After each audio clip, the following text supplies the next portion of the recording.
हिमालय की तलहटी में रहने वाले एक बौद्ध भिक्षु की प्रसिद्धि दूर दूर तक फैली हुई थी, क्योंकि वो लोगों की मन की शक्ति, विश्वास की शक्ति और उनकी प्राण शक्ति के दम पर बड़ी से बड़ी बीमारियों को ठीक कर दिया करते थे। उन्होंने आज तक किसी भी औषधि या दवा का प्रयोग नहीं किया था। वो सिर्फ लोगों की सोच, उनके दिनचर्या और कुछ आदतों में बदलाव लाकर ही उनकी बीमारियों को जड़ से खत्म कर दिया करती थी। एक सुबह उन बौद्ध भिक्षु के पास एक बीमार व्यक्ति आया और बोला, मुनिवर, मैंने बहुत से चिकित्सकों के चक्कर काटे, उनकी बताई दवाओं का सेवन किया, लेकिन मुझे कोई खास आराम नहीं मिला। अब तो मैं उन चिकित्सकों और उनके दबाव से परेशान हो चुका हूँ। लेकिन मेरे एक मित्र ने मुझे बताया कि आप बिना किसी दवा व चिकित्सा के सिर्फ मन की शक्ति के बल पर लोगों की बीमारियों को ठीक कर देते हैं। तो क्या ऐसा सच में संभव है? क्या मैं भी आपके तरीके से ठीक हो सकता हूँ? व्यक्ति की यह बात सुन बौद्ध भिक्षु मुस्कुराए और बोले, दुनिया का सबसे बड़ा चिकित्सक हमारा दिमाग है। इस शरीर में मौजूद प्राण शक्ति बड़ी से बड़ी बीमारियों को जड़ से खत्म करने की क्षमता रखती है। बस जरूरत है तो इस शक्ति को पहचानने की, उसे उचित समय देने की और कुछ नियमों का पालन करने की। बीमार व्यक्ति ने कहा, मुनिवर, आप जो भी नियम बताएंगे मैं जरूर उनका पालन करूंगा, बस आप मुझे उन नियमों के बारे में बताइए। गुरु ने कहा, इंसान का दिमाग सृष्टि की सबसे अनोखी, जबरदस्त और अद्भुत रचना है। दिमाग का स्वच्छ चिकित्सा तंत्र इंसान की उम्मीद, विश्वास और आस्था के दम पर बड़े से बड़े रोगों को जड़ से खत्म करने की क्षमता रखता है। इंसानी दिमाग अपने आप में दबाव का एक ऐसा चमत्कारी खजाना है, जहां इंसान की आस्था और विश्वास के बल पर ऐसे रसायन पैदा होते हैं जिसका असर दुनिया के किसी भी दवा से सैकड़ों हजारों गुना ज्यादा होता है। हम सभी में खुद को अनेकों रोगों से मुक्त करने का एक ऐसा जन्मजात चमत्कारिक तंत्र मौजूद है, जिसे कोई भी इंसान अपने विचारों और भावनाओं में बदलाव लाकर सक्रिय कर सकता है। जब हम अपने दिमाग को पूर्णतः विश्वास दिला देते हैं कि यह बीमारी ठीक हो सकती है, तो हमारे दिमाग से ऐसे रसायन निकलने शुरू हो जाते हैं कि शरीर के रोग बिना किसी दवा व चिकित्सा के ठीक हो जाते हैं। मन की शक्ति के माध्यम से शरीर की प्राण शक्ति का उपयोग करके अपने किसी भी बीमारी को ठीक करने के लिए तुम्हें इन 10 नियमों का पालन करना पड़ेगा। पहला नियम है अटूट विश्वास कि तुम ठीक हो सकते हो। हम सबके शरीर में खुद की एक बुद्धिमत्ता होती है और यह बुद्धिमत्ता ही जीवन को चलाती है। यह बुद्धिमत्ता एक दिव्य शक्ति की तरह काम करती है, जिसके लिए हर बीमारी का इलाज संभव है। बस तुम्हें अपने भीतर की उस बुद्धिमत्ता के साथ जुड़ना है और उसे यकीन दिलाना है कि तुम एकदम स्वस्थ हो। ये बुद्धिमत्ता ही हमें जिंदगी देती है और हम हर वक्त इसके साथ जुड़े रहते हैं। जैसे ही हम इस बुद्धिमत्ता से अलग होते हैं, चाहे हम 1 मिनट के लिए ही अलग क्यों ना हो, हम बीमार पड़ जाते हैं। हमारे शरीर का संतुलन बिगड़ जाता है और हमें तरह तरह की बीमारियां घेरने लगती हैं। बुद्धिमत्ता यानी हमारे भीतर की वह चेतना जिसे हम अवचेतन मन भी कहते हैं। दिमाग की सारी शक्ति हमारे अवचेतन मन के पास है। ये वो जगह है जहाँ सारे प्रश्नों का उत्तर है। मन की सारी शक्ति और सारी समझ है। अगर तुमने अवचेतन मन की शक्ति का उपयोग करना सीख लिया, इसे अपने अनुसार चलाना सीख लिया, तो ना केवल तुम अपनी बीमारी को ठीक कर सकते हो, बल्कि एक अच्छी सेहत का भी लाभ ले सकते हो और अपने जीवन को परिपूर्णता के साथ जी सकते हो। जिन लोगों ने अवचेतन मन की शक्ति, विश्वास और आस्था के बल पर अपनी बीमारियों को ठीक किया है, उन्हें किसी बड़ी शक्ति पर पूरी तरह से यकीन था। उन्हें विश्वास था कि जो शक्ति मुझे बीमार कर रही है, उससे भी बड़ी शक्ति का हाथ मेरे सर पर है। वो मेरे से जुड़ी हुई है और अंदर भी वही शक्ति, वही धारा, वही आग बह रही है जो कि मुझे ठीक कर रही है। जब भी हम अटूट विश्वास रखते हैं, किसी बड़ी शक्ति पर सकारात्मक नजरिया रखते हैं उसके प्रति, तो उससे हमारे दिमाग का दवा खाना सक्रिय हो जाता है। बीमारी को ठीक करने के लिए जिस भी रसायन की जरूरत होती है, हमारे अवचेतन मन के पास शक्ति है उस रसायन को बनाने की, और ये रसायन ऐसे बनते हैं जो कि हमारे प्रतिरक्षा तंत्र को मजबूत करते हैं, हमारी रोगों से लड़ने की क्षमता को मजबूत करते हैं, जीवन शक्ति को प्रबल बनाते हैं। तो अगर तुम्हें भी बीमारी से ठीक होना है, तो सबसे पहले अटूट विश्वास रखना होगा कि तुम ठीक हो सकते हो। ये विश्वास करना होगा कि जो शक्ति तुम्हें बीमार कर सकती है, कमजोर कर सकती है, तो उससे भी बड़ी शक्ति तुम्हारे अंदर है, जिसकी मदद से तुम जो चाहो वो कर सकते हो। जो बीमार करने वाली शक्ति है, उससे बड़ी शक्ति ठीक करने वाली है। दूसरा नियम मन को शांत रखना शुरू करो। 99% बीमारियां या तो गुस्से से पैदा होती हैं या फिर डर से, और गुस्सा भी डर से ही पैदा होता है। तुम्हें समझना होगा कि हमारे ज्यादातर समस्याओं का मूल कारण तनाव और नकारात्मकता से भरी भावना ही है। निरंतर तनाव शरीर में असंतुलन पैदा करता है और शारीरिक असंतुलन कई बीमारियों को जन्म देता है। लोग हर दिन खुद को डराते रहते हैं। उदाहरण के लिए, किसी को घर वापस आने में देरी हो गई तो हमने सोचना शुरू कर दिया कि कहीं उसे कुछ हो तो नहीं गया, कहीं उसके साथ कोई दुर्घटना तो नहीं हो गई। जब भी लोग खाली बैठते हैं तो वह ये देखते कि उनके जीवन में क्या बुरा है। वो हर समय किसी न किसी बात का तनाव लेते रहते हैं, जैसे मेरी शादी कब होगी, पता नहीं मेरी नौकरी कब लगेगी, पता नहीं मेरा घर कब बनेगा, पता नहीं ये, पता नहीं वो। लोग ये सब सोचकर डरते रहते हैं और उस पर विश्वास करते रहते हैं। लेकिन समस्या ये है कि हमारा अवचेतन मन कल्पना और हकीकत में फर्क नहीं कर पाता। जब हम इस तरह की नकारात्मक कल्पना करते हैं तो हमारा अवचेतन मन इन्हें सच मान बैठता है और उसे लगने लगता है कि सच में एक अदृश्य तलवार उसके ऊपर लटक रही है, जो उसके स्वास्थ्य को, संबंधों को, जीवन को कभी भी बर्बाद कर सकती है। और इस तरह से हमारा अवचेतन मन हमेशा डरा डरा रहता है और शरीर के अंदर ऐसे नकारात्मक रसायन पैदा करता है जो गंभीर बीमारियों को पैदा करते हैं। अब इसका समाधान क्या है? इसका समाधान है कि खुद के प्रति नकारात्मक कहानी बनाना बंद करो और समस्या के समाधान पर काम करना शुरू करो। इसके अलावा एक बहुत ही प्रभावी तरीका है मन को शांत करने का, मन से सारी गंदगी बाहर निकालने का। इसे करने के लिए मन में जो भी नकारात्मक विचार, गुस्सा, डर, जलन, अतीत की बुरी घटनाएं जो तुम्हें परेशान करती हैं, ऐसे सभी विचारों को एक कागज पर लिख लो। लिखने के बाद ना तो उसे खुद पढ़ो और ना ही किसी से पढ़वाओ, बस उस कागज को आग में जला दो। इससे हमारे दिमाग को यह संदेश पहुंचता है कि मेरे अंदर से नकारात्मक विचार कागज भी निकले और अब वो जलकर खत्म हो गई। इससे तुम्हारा मन एक अविश्वसनीय शांति और खुशी महसूस करेगा और एक खुश हुआ शांत मन वाले शरीर में कोई बीमारी रह ही नहीं सकती। फिर बौद्ध भिक्षु ने कहा, तीसरी नियम, लोगों को माफ करना सीखो। अगर तुम्हें ठीक होना है तो सबसे पहले ये ढूंढो कि तुम्हें किस किस को माफ करना है। हम तब तक खुद को आजाद नहीं कर सकते जब तक हम अपने दिमाग से दूसरों को आजाद नहीं कर देते। दूसरों को आजाद करके हम किसी और को नहीं बल्कि खुद को ही आजाद करते हैं, अपने मन को आजाद करते हैं, उसे शांत करते हैं। इसीलिए माफ करो और आगे बढ़ जाओ। कब तक इस बोझ को लिए जीते रहोगे? एक घर था, उस घर में एक नियम था कि कोई भी कचरा बाहर नहीं फेंका जाएगा। फिर हुआ ये कि धीरे धीरे कचरों का हम बाल लगने लगा, घर से बदबू आने लगी, वहाँ कीड़े मकोड़े पैदा होने लगे और लोग धीरे धीरे वहाँ बीमार पड़ने लगे। ये सिर्फ उस घर की कहानी नहीं है, ये हमारे दिमाग और शरीर की भी कहानी है। हमारे दिमाग की एक आदत है कि ये हमारे साथ घटी सारी नकारात्मक घटनाओं को अपने अंदर सजो कर रखता है कि किसने हमको धोखा दिया, किसने हमको नीचा दिखाया, किसने हमको गाली दी थी, किसके साथ हमारी लड़ाई हुई।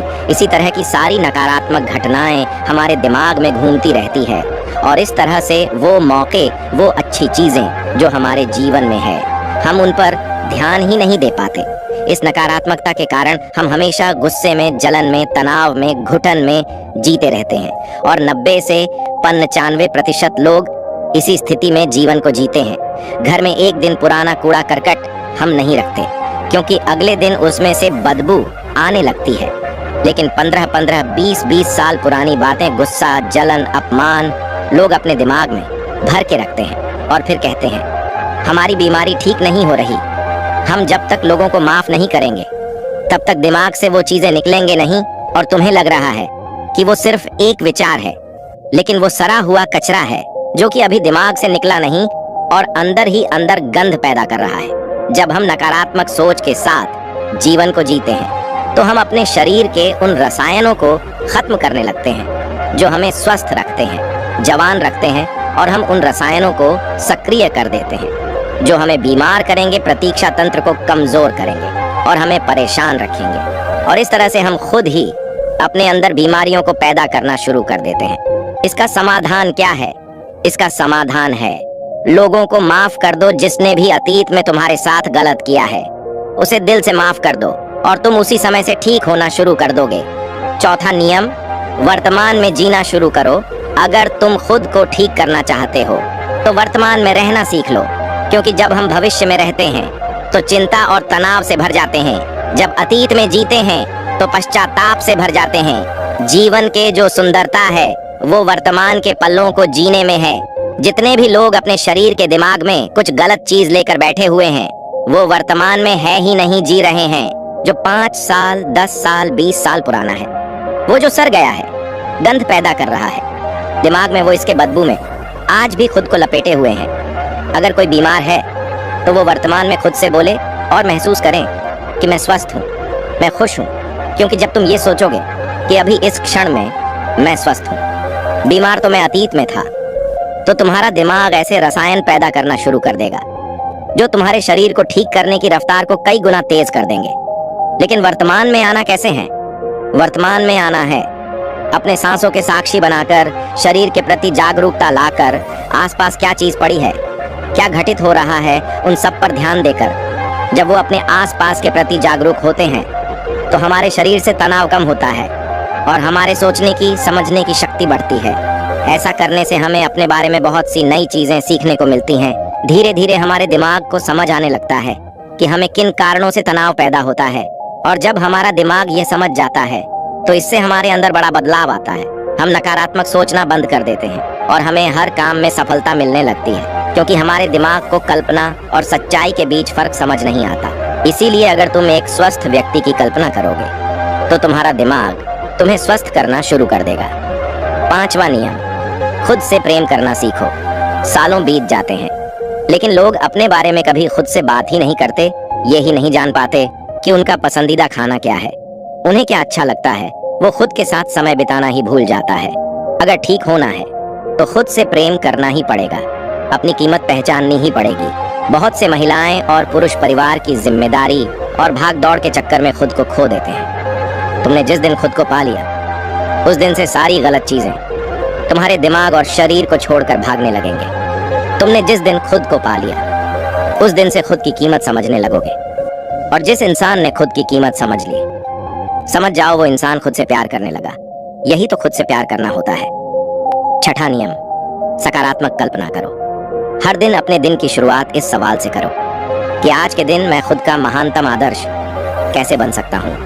ज्यादातर लोग सुबह उठने के बाद केवल अपने परेशानियों के बारे में सोचते हैं और अधिकतर परेशानियां उनके भूतकाल यानी अतीत की यादें होती हैं। तो जैसे ही वो अपने परेशानियों के बारे में सोचते हैं वह बीते हुए कल के बारे में सोचने लगते हैं। हर एक परेशानी के साथ एक भावना जुड़ी होती है और अपने भूतकाल के बारे में सोचने से वो लोग उदास हो जाते हैं और खुद को अयोग्य मानने लगते हैं। तुम्हें अगले 7 दिनों तक सुबह उठने के बाद अपने दिन की शुरुआत सकारात्मक विचार के साथ करनी है। सुबह उठते ही सोचो कि आज के दिन मैं खुद का सर्वश्रेष्ठ संस्करण कैसे बन सकता हूँ। निर्णय लो कि आज का दिन मैं खुशी के साथ बिताऊंगा। तुम्हें अपना हर दिन सकारात्मकता और उमंग से भारी भावनाओं के साथ शुरू करनी चाहिए। हमारी शारीरिक अवस्था हमारी मानसिक अवस्था से सीधी जुड़ी होती है। तो जब हम बेहतरीन मानसिक अवस्था के साथ अपने दिन की शुरुआत करते हैं तो ये हमारे शरीर के लिए भी अच्छा होता है। खुद की ऐसी छवि बनाओ जिसमें तुम पूरी तरह से स्वस्थ हो।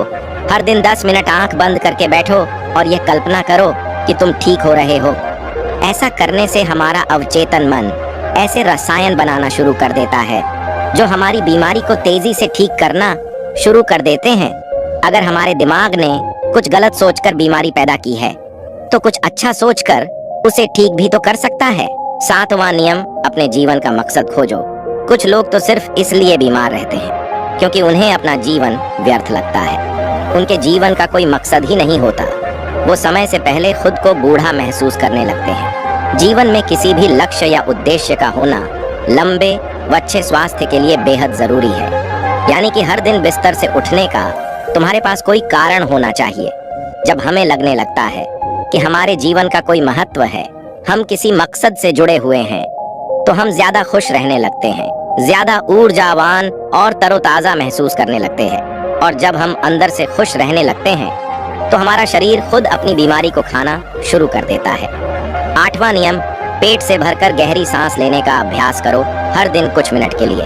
पेट को सीधा करके बैठ जाओ और पेट से भरकर गहरी सांस लेने का अभ्यास करो। जब हम गहरी और लंबी सांस लेते हैं तो हमारे शरीर का प्रतिरक्षा तंत्र मजबूत होता है और तेजी से काम करता है। जिससे शरीर की बीमारियां तेजी से गायब होना शुरू हो जाती है। साथ ही गहरी सांस लेने से पूरा दिन हमारा मन पसंद रहता है और हम खुश रहते हैं। 9वां नियम, शरीर को अंदर से साफ करो। भोजन को पूरी तरह से पचने में लगभग 6 से 18 घंटे के बीच का समय लगता है और मांसाहार को पचाने में तो कई बार 24 घंटे भी कम पड़ जाते हैं। लेकिन लोग हर कुछ घंटे में भोजन ग्रहण करते रहते हैं। इससे पुराना भोजन ठीक से पच नहीं पाता और नया आ जाता है। इससे भोजन पचने की बजाय सड़ने लगता है और हमारे ओंठों की दीवार में चिपक जाता है। फिर यही सड़ा भोजन रक्त के माध्यम से हमारे पूरे शरीर में फैल जाता है और तरह तरह की बीमारियां पैदा करता है। तो इससे बचने के लिए व्यक्ति को हर दिन 16 घंटे का उपवास या हफ्ते में एक बार 24 घंटे का व्रत करनी चाहिए, जिससे शरीर में मौजूद प्राण शक्ति भोजन को पचाने के काम से मुक्त होकर शरीर की सफाई कर सके। क्योंकि जिसका शरीर अंदर से साफ है उसे कोई बीमारी हो ही नहीं सकती। 10वां नियम, ब्रह्मांडनीय शक्ति का आभार व्यक्त करो। तुम्हारे पास जो कुछ भी है, अच्छा स्वास्थ्य, अच्छे संबंध, धन, दौलत, इसके लिए इस ब्रह्मांड का आभार व्यक्त करो। ब्रह्मांड और लोगों के प्रति आभारी रहने से हम अंदर से परिपूर्ण महसूस करते हैं, खुश और संतुष्ट रहते हैं। आभार व्यक्त करना हमें अंदर से बदलकर रख देता है। ये इंसान के शरीर और मन के लिए दवा की तरह काम करता है। एक आशावादी और आभारी व्यक्ति के बीमार होने की संभावना दूसरे की तुलना में बहुत कम होती है और अगर वो किसी कारणवश बीमार हो भी जाता है तो उसके ठीक होने की रफ्तार बहुत तेज होती है। इसलिए शरीर की प्राण शक्ति पर अटूट विश्वास रखो, आशावादी बनो, खुश रहो, सकारात्मक सोचो और ब्रह्मांड का आभार व्यक्त करते रहो। यही है किसी भी बीमारी को जड़ से खत्म करने की अचूक तरीके। इसके बाद बौद्ध भिक्षु मौन हो गए और वो व्यक्ति उनका धन्यवाद कर वहां से चला गया। दोस्तों, 90% लोग केवल पेट में जमा गंदगी की वजह से बीमार होते हैं। पेट में कब्ज नहीं रहना चाहिए, नहीं तो हमेशा रोगों से घिरे रहोगे। 160 रोग केवल मांसाहार का सेवन करने से होते हैं। 103 रोग खाने के बाद पानी पीने से होते हैं। इसीलिए भोजन के 1 घंटे पश्चात ही पानी पीना चाहिए। 80 रोग चाय पीने की वजह से होते हैं। 48 रोग एल्यूमिनियम के बर्तन या प्रेशर कुकर के खाने की वजह से होते हैं। मिट्टी के बर्तन में भोजन पकाने से पोषक तत्व 100% रहते हैं। कांस्य के बर्तन में 97%, पीतल के बर्तन में 93%, एल्यूमिनियम के बर्तन और प्रेशर कुकर में सिर्फ 13% पोषक तत्व रह जाते हैं। आयुर्वेद के अनुसार भोजन पकने की 48 मिनट के अंदर उसे खा लेना चाहिए, क्योंकि उसके पश्चात भोजन में तामसिक गुण आ जाते हैं। 12 घंटे के बाद वो तो पशुओं के खाने लायक भी नहीं रह जाता। खाने के लिए हमेशा सेंधा नमक सर्वश्रेष्ठ होता है। उसके बाद काला नमक, सफेद नमक जहर के समान होता है। सरसों, मूंगफली, नारियल, सूरजमुखी का तेल और देसी घी खाना चाहिए। रिफाइंड तेल और डालडा शरीर के लिए जहर के समान होते हैं। चाय, कोल्ड ड्रिंक और शराब के सेवन से हृदय रोग होने की संभावना बढ़ जाती है। अत्यधिक ठंडे जल, आइसक्रीम और ठंडे पदार्थों के सेवन से बड़ी आंत सिकुड़ जाती है। मेड़े से बनी पदार्थ जैसे पिज्जा, बर्गर आदि का सेवन करने से बड़ी आंत में गंदगी जमा होने लगती है और धीरे धीरे वहां सड़न पैदा होने लगती है। भोजन के पश्चात स्नान करने से पाचन तंत्र मंद पड़ने लगता है और शरीर कमजोर होने लगता है। इसलिए हमेशा भोजन से पहले स्नान करें। शैम्पू, कंडीशनर और विभिन्न प्रकार के तेलों से बाल पकने, झड़ने और कमजोर पड़ने लगते हैं। आपने देखा होगा कि साधु अघोरियों के बाल कितने मजबूत और घने होते हैं, जबकि वो किसी प्रकार का कोई साबुन, कंडीशनर और ब्रांडेड तेल नहीं लगाते। वो ब्रह्मचार्य में रहकर संयम पूर्वक अपना जीवन व्यतीत करते हैं। आजकल ज्यादातर बीमारियां गलत खान पान और गलत दिनचर्या की वजह से पैदा हो रही हैं। अगर हम अपने खाने, सोने और उठने का समय निश्चित कर लें, साथ ही सही भोजन उचित मात्रा में ग्रहण करें, तो हम बहुत सी बीमारियों से खुद को बचा सकते हैं और पुरानी बीमारियों को ठीक भी कर सकते हैं। तो दोस्तों, आज के वीडियो में बस इतना ही। उम्मीद है आपको यह वीडियो पसंद आई होगी। अगर पसंद आई होगी तो वीडियो को एक लाइक करना मत भूलिएगा। ओम बुन बुधाय नमः, ओम बुन बुधाय नमः, ओम बुन बुधाय नमः।